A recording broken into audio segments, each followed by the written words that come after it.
بسم الله الرحمن الرحيم الحمد لله والصلاة والسلام على رسول الله محمد بن عبد الله ما بعد فقد قال الله تعالى في القرآن الكريم أعوذ بالله من الشيطان الرجيم بسم الله الرحمن الرحيم شهر رمضان الذي أنزل فيه القرآن هدى للناس وبينات من الهدى والفرقان صدق الله العظيم சகல புகழும் புகழ்ச்சியும் யாகமல்லவன் அல்லாஹ்வின் அருளாளன் எல்லாம் வல்ல அல்லாஹ்வுக்கே என்றென்றும் குறித்தாகட்டும் அல்ஹம்துலில்லாஹ் என்று அல்லாஹ்வை புகழ்ந்தளிப்பினார். இந்த நிகழ்வை சிறப்புற தலைமை தாங்கி நடாத்தி கொண்டிருக்கின்ற மன்னார் மாவட்ட செயலாளர் அவர்களே, அதே போன்று இந்த நிகழ்ச்சியை ஒழுங்கமைத்து நடாத்தி கொண்டிருக்கின்ற கண்ணியத்திற்குரிய சேர் அனுமதீன் அவர்களை, அதே போன்று உயர்தர அந்தஸ்திலே மன்னார் மாவட்டத்திற்காக வேண்டி உழைத்துக் கொண்டிருக்கின்ற முக்கியஸ்தர்களே, போலீஸ் அதிகாரிகளே, அரச சார்பற்ற கருணபீட நபர்களே, அரசு ஊழியர்களே, அனைவர்களுக்கும் இஸ்லாத்தின் காணிக்கையாகிய சலாத்தை தெரிவித்து எனது உரைக்குள் நுழைகின்றேன். அஸ்ஸலாமு அலைக்கும் வரஹ்மத்துல்லாஹி வபரகாத்துஹு. அன்புக்குரிய கல்விமான்களே, சகோதரர்களே, சகோதரிகளே, இந்த இஃப்தார் நிகழ்வென்றது இஸ்லாமியர்களுடைய ரமலான் கால வழிபாடு மட்டுமல்ல, எமது இலங்கை திருநாட்டின் மக்களின் பண்பாடும் கூட. இது இஸ்லாமிய மதத்தோடு ஒட்டிய ஒரு வழிபாடாக இருந்தாலும் எமது மண்ணிலே எமது நாட்டு மக்கள் என்ற வகையில் இது எமது பண்பாடு. இஸ்லாமியர்கள், பௌத்த மதத்தை பின்பற்றக்கூடியவர்கள், இந்து மதத்தவர்கள், கிறிஸ்தவ மதத்தவர்கள், கத்தோலிக்க மதத்தவர்கள் எல்லோரும் சேர்ந்து இந்த இஃப்தார் நிகழ்விலே பங்காற்றி அதிலே கலந்து அதனை செலவரை பண்ணுவது நாம் நாளாந்தம் காணொளிகள் கூடாக, வீடியோக்கள் கூடாக உலகெங்கும் கண்டுகொண்டாலும் இவரது நாட்டிலே ஒரு விசேஷமான ஒரு நிகழ்வாகத்தான் நாம் அவதானிக்க முடியுமாக இருக்கிறது. அந்த வகையில் ரமலான் நோன்பு என்பது இதற்கு முன்னால் உரையாற்றிய மதகுருமார்கள், அதே போன்று எமது மாவட்ட செயலாளர், இதற்கு முன்னால் உரையாற்றிய சகோதரன் கூட வடிவாக, வட்டுக்கமாக, தெளிவாக எல்லோருக்கும் நோன்பு என்றால் இதுதான் என்ற ஒரு அறிமுகம் மட்டுமல்ல, ஒரு தெளிவு இருக்கிறது. ஒரு நாளைக்கு 13 அல்லது 14 மணித்தியாலம் தன்னை சுய கட்டுப்பாடோடு தனக்கு அனுமதிக்கப்பட்ட, தனக்கு முடியுமான தனது பணத்திலே வாங்கிய உணவிலிருந்தும் கூட, தனது வீட்டிலே, தனது வேலைத்தளத்திலே, தனது வாகனத்திலே இருக்கின்ற பானங்களிலிருந்தும் கூட எல்லாவற்றையும் ஒரு கட்டுப்பாடு, மனதிற்கு ஒரு வரையறை, ஒரு கட்டுப்பாடை கொடுக்கிற ஒரு அற்புதமான செயற்பாடு நோன்பு என்றால் அது மிகையாக. அது எல்லோரும் சொன்னதை போல எமது மார்க்கமும் கூட குர்ஆனும் சொல்லுகிறது. இது இப்பொழுது இருக்கின்ற ஒரு சமூகத்திற்கோ அல்லது குறிப்பிட்ட சமூகத்திற்கோ உள்ள ஒரு வழிபாடு அல்ல.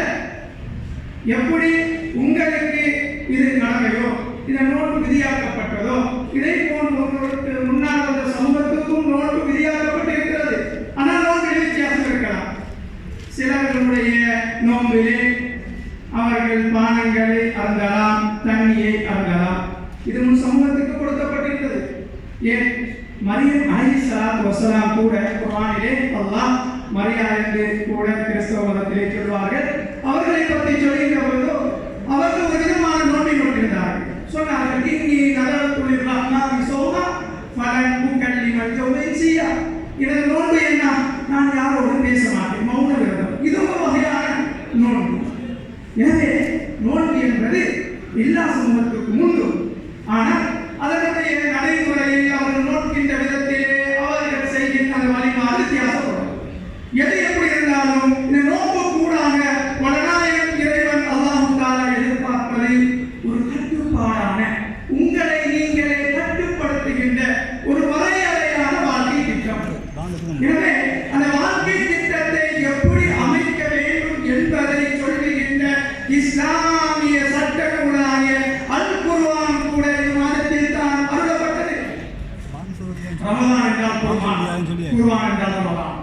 ரமலான் குர்ஆன் ஒன்று, ரமலான் குர்ஆன் ஒன்று.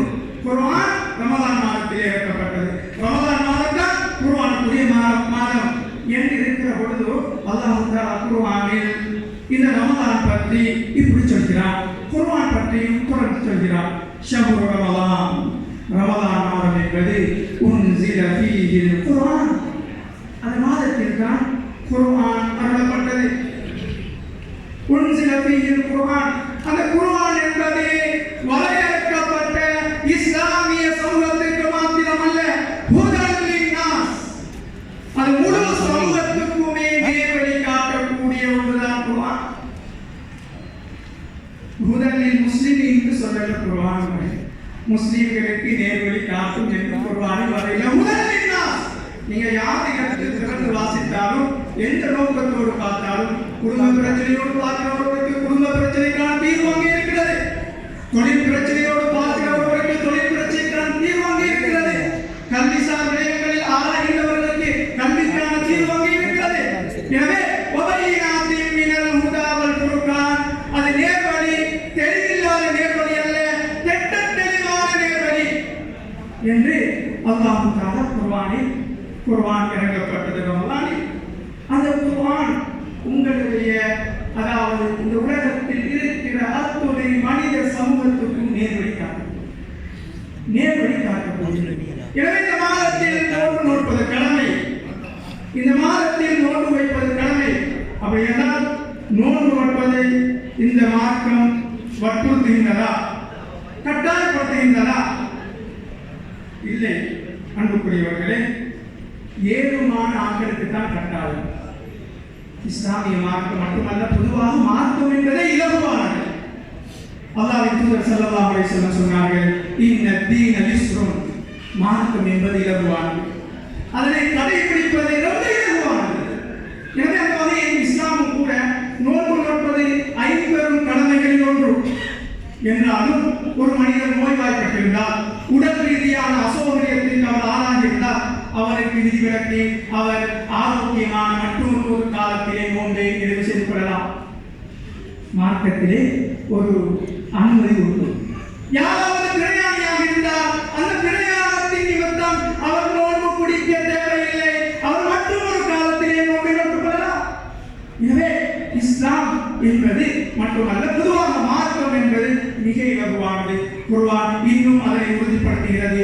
லா யுகல்லிஃபுல்லாஹு நஃப்ஸன் இல்லா உஸ்அஹா. அல்லாஹ் ஒரு ஆத்மாவை வற்புறுத்துவது கிடையாது, யாரையும் வற்புறுத்துகின்ற அதிகாரம் யாருக்கும் கிடையாது.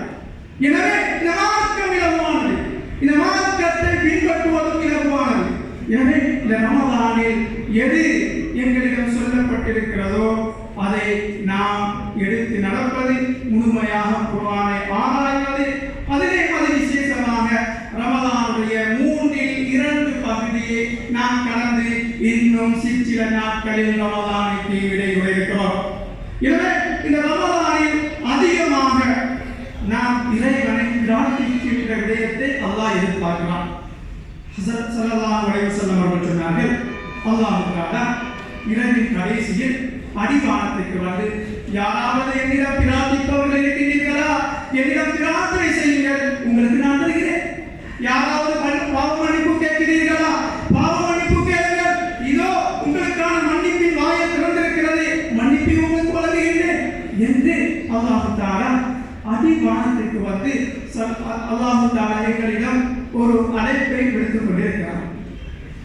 அல்லாஹ் தஆலா நான் ஓதிய சொன்ன முதலிய குர்ஆனிய வசனத்தின் தொடர்ச்சியிலே சொல்கிறான், நபியே வைதா சஅலக இபாதி, நபியே என்னுடைய அடியான், என்னுடைய மக்கள் என்னை பற்றி என்னிடம் ஏதாவது கேட்க வேண்டும் என்று பிரார்த்திக்க வேண்டும் என்று அவர்கள் கேட்டால், வைதா சஅலக இபாதி அன்னி, என்னை பற்றி உங்களிடம் கேட்டால் நீங்க சொல்லுவோம், வைதா சஅலக இபாதி அன்னி ஃபஇன்னி கரீப், நான் தூரத்தில் அல்ல, நான் செவிடன் அல்ல, நான் சமீர், எல்லாத்தையும் கேட்டுக் கொண்டிருக்கிறேன், நான் பசீர், நான் எல்லாத்தையும் பார்த்துக் கொண்டிருக்கிறேன், நான் எனது அடியானுக்கு அருகாமையில் இருக்கிறேன், அவர்களை கேட்க சொல்லுங்கள், அவர்கள் கேட்கிற விஷயத்தை எல்லாம் நான் தாராளமாக கொடுக்கிறேன். எனவே அதுக்கு அற்புதமான நேரம் தான் நோக்குற சகல எந்த நேரம் ஒரு 4 மணி 4:45 நாங்கள் உண்கின்ற அந்த உணவுடைய நேரம் இருக்குது. அது அல்லாஹ் எங்களோடு நெருக்கமாக இருக்கிற நேரம். எமது நாட்டின் சுபிட்சத்திற்காக வேண்டி, எமது நாட்டின் வளத்திற்காக வேண்டி, வறுமை கோட்டிலே வறுமையின் பின்னாட்டத்திலே இன்று எமது சமூகம் அங்கலாய்த்துக் கொண்டிருக்கின்ற ஒரு காலம். நாட்டின் விடிவுக்காக வேண்டி, வளர்ச்சிக்காக வேண்டி, அந்த நேரத்திலே எமக்கு குறிப்பாக இஸ்லாமியர்களுக்கு இந்த காலத்திலே ஒரு கடப்பாடு இருக்கிறது. நான் இலங்கை வாழ் மண்ணை சேர்ந்தவன் எந்த அடிப்படையில் எமது நாட்டுக்கு பிரார்த்திக்கிறேன். அதே போன்று நாம் இதோ இருக்கின்ற இந்த இத்தாவுடைய நேரமும் அல்லாஹ் தஆலா எங்களுடைய பிரார்த்தனை கபூல் செய்கின்ற நேரம். இந்த நேரத்திலேயும் ரப்புல் ஆலமீன் அல்லாஹ்விடம் எமது நாட்டுக்காக வேண்டியும் குறிப்பாக எமது மண்ணுக்காக வேண்டியும் இந்த ஒற்றுமை நிலையாக எப்பொழுதும் இருக்கணும். அதற்கு காரணகர்த்தாவாக இருக்கின்ற இந்த அத்துணை கல்விமான்களும் அரச உத்தியோகஸ்தர்களும் இவர்கள் எல்லோருக்கும் அல்லாஹ் ஆரோக்கியத்தை, வேகத்தை, விவேகத்தை கொடுக்கணும். இவங்கள சேவைகள் தொடரணும் என்று இஸ்லாமியர்களாகிய நாங்கள் நிச்சயமாக கட்டாயமாக இவர்கள் எல்லோருக்கும் கடமைப்பட்டிருக்கிறோம். இவங்க அதாவது எங்கட இபாதால எங்கட வழிபாட்டில பங்குதாரர்கள். இவ்வளவு நேரம் எங்கட வழிபாட்டிற்காக வேண்டி நேர காலத்தோடு வந்து உட்கார்ந்து இருந்து எங்களுக்கு இந்த ஏற்பாடு செய்தது. எனவே எங்களுடைய கடமை கொண்டிருக்கிறது. இவ்வாறான நேரங்களிலே இவர்களுக்கு துஆ கேட்பது, துஆ இறங்குவது, எமது மண்ணுக்காக வேண்டியும், எமது வளத்திற்காக வேண்டியும், எமது மாண்பையும் மதிப்பையும் கலாச்சாரத்தையும் கல்வியையும் பாதுகாக்க வேண்டும் என்ற நோக்கிலே பிரார்த்திப்போம். எங்கள் எல்லோருடைய எண்ணங்களையும் செயற்பாடுகளையும் ஏற்று நல்லவர் பாலிப்பாயாக. யா அல்லாஹ் எங்கள் பாவங்கள் மன்னிப்பாயாக, குற்றம் குறைகளை மன்னிப்பாயாக. யா அல்லாஹ் எங்கள் சகோதர சகோதரிகளின் பாவங்களை மன்னிப்பாயாக. யா அல்லாஹ் இந்த ரமலானுடைய நேரத்தில், இஃப்தாருடைய நேரத்தில் உன்னிடம் கையேந்தி கேட்கிறோம். யா அல்லாஹ் எங்களுடைய பாவத்தின் காரணமாக எங்களை வறுமையில தண்டித்து விடாத ரஹ்மானே. யா அல்லாஹ் கல்வியில பிடிச்சு விடாத. யா அல்லாஹ் யா அல்லாஹ் பொருளாதாரத்தில் சோதித்து விடாத. யா அல்லாஹ் எங்களுக்கு வெற்றியை தந்தல்வாயாக, விமோசனத்தை தந்தல்வாயாக. யா அல்லாஹ் நாட்டிலே எல்லா மக்களும், பள்ளின மக்களும் ஒற்றுமையாக வாழக்கூடிய கால சூழ்நிலைகளை உருவாக்கி தந்தல்வாயாக. யா அல்லாஹ் எமது நோன்புகளை கொண்டு உன்னிடம் கையை இருக்கிறோம். யா அல்லாஹ் எமது நோன்புகளை முன்னிறுத்தி கையை இருக்கிறோம். யா அல்லாஹ் ஸல்லல்லாஹு அலைஹி வஸல்லம் அவர்கள் சொன்னார்கள், யா அல்லாஹ் நீங்கள் செய்கின்ற நற்காரியங்களை முன்வைத்து அல்லாஹ்விடம் கேட்கின்ற பொழுது எந்த திரையும் இல்லாமல் அவர் அங்கீகரிக்கிறார் என்று சொல்லியிருக்கிறார்கள். யா அல்லாஹ் யா அல்லாஹ் எமது நாட்டுக்கு யா அல்லாஹ் யா அல்லாஹ் பொருளாதார வளர்ச்சியை கொடுத்தருள்வாயாக. பொருளாதார வளர்ச்சியை நாட்டை பாதுகாப்பாயாக. எமது ஆட்சியாளர்களுக்கு நல்ல வீரத்தையும் வேகத்தையும் விவேகத்தையும் கொடுத்தருள்வாயாக. யா அல்லாஹ் பொருளாதார யுக்திகளை கொடுத்தருள்வாயாக. யா அல்லாஹ் பரக்கத் நிறைந்த அபிவிருத்தி நிறைந்த ஒரு நாடாக ஒரு நாட்டை கபூல் செய்வாயாக. இந்த ஒற்றுமை ஒன்றே உனக்கு போதும். யா அல்லாஹ் உனது உதவி உன்னுடைய வாயிலை திறந்து விடுவதற்கு இந்த ஒற்றுமை ஒன்றே உனக்கு போதும். ரஹ்மானே யா அல்லாஹ் யா அல்லாஹ் நீ கபூல் செய்வாயாக. யா அல்லாஹ் யா அல்லாஹ் எங்கள் நோன்புகளை கபூல் செய்வாயாக, ஏற்றுக்கொள்வாயாக. யா அல்லாஹ் நாங்கள் இரவுல வணங்குகிற வணக்க வழிபாடுகளை ஏற்றுக்கொள்வாயாக. யா அல்லாஹ் நாங்கள் ஓதி வருகின்ற குர்ஆன் திலாவத்துகளை ஏற்றுக்கொள்வாயாக. யா அல்லாஹ் எங்களுடைய எல்லா நல்ல அமல்களை கொண்டும் யா அல்லாஹ் எங்களுடைய எண்ணங்களை கபூல் செஞ்சு தந்தல்வாயாக. யா அல்லாஹ் யாரெல்லாம் இங்கே கடனுடைய வாழ்க்கையிலே வாழ்ந்து கொண்டிருக்கிறார்களோ அவர்களுக்கு கடனில் இருந்து நீட்சியை கொடுத்தல்வாயாக, கடனில்லாத வாழ்க்கையை கொடுத்தல்வாயாக. யாரெல்லாம் நோய்வாய்ப்பட்டு நோயிலே துன்புறுத்திக் கொண்டிருக்கிறார்களோ, பாடுபட்டுக் கொண்டிருக்கிறார்களோ அவர்களுக்கு யா அல்லாஹ் ஆரோக்கியத்தை நசீபாக்குவாயாக, ஆரோக்கியத்தை